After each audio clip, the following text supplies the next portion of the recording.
kwa matukio yanayoendelea ulimwenguni pamoja na stori za udaku za wasanii na wale watu maarufu ambao wanatoka ndani ya Tanzania na hata nje na mipaka ya Tanzania.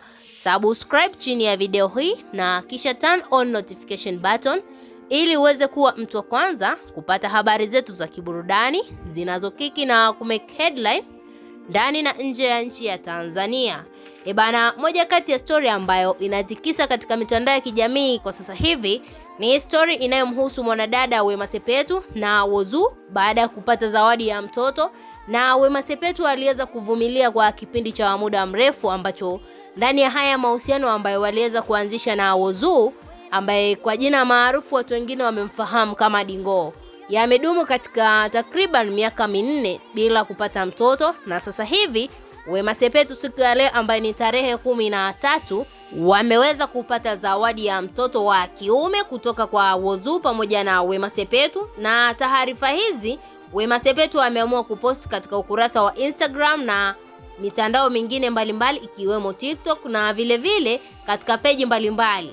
Na Whozu hata hii taarifa naye ameweza kuiposti, na ni kitu ambacho kimeweza kuwashangaza watu wengi kwa sababu walidhani kwamba mwanamke huyu ambaye ni Wema Sepetu wamekuwa akimzushia kwamba ni mjamzito mara kadhaa katika mitandao ya kijamii, zikiwa zinamuonyesha mwanamke huyu mara amepata mtoto mara ni mjamzito. Sasa basi siku ya leo ile taarifa ambayo watu wengi walikuwa wakitarajia kwamba ipo siku itatimia ni leo, Wema Sepetu ameweza kupata mtoto wa kiume, na mtoto huyu Wema Sepetu ameweza kumpokea kwa furaha kwa sababu ni moja kati ya ndoto ambayo alikuwa akitegemea itaweza kutimia kabla hajafikisha miaka 35.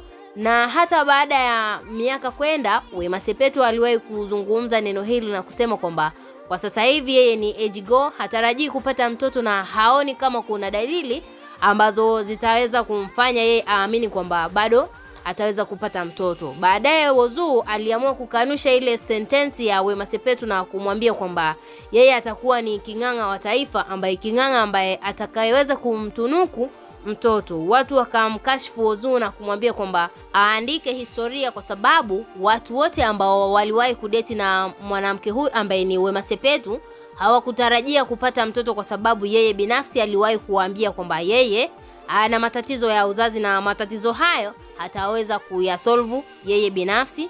Kwa hiyo kama ni swala la mahusiano waendelee tu, ila swala la kupata mtoto ni kitu ambacho hakitaweza kutokea. Ila Whozu akaamua kulithibitisha hilo. Mpaka sasa hivi Whozu amekuwa katika mitandao ya kijamii akizungumziwa vizuri baada ya tukio hili lililotokea sasa hivi, kwa kuonyesha kwamba yeye ndiyo mtu pekee ameweza kumpatia zawadi ya mtoto Wema Sepetu. Wewe kama mfuatiliaji au mtazamaji, unalipi la kumwambia Wema Sepetu baada ya kupata mtoto wa kiume?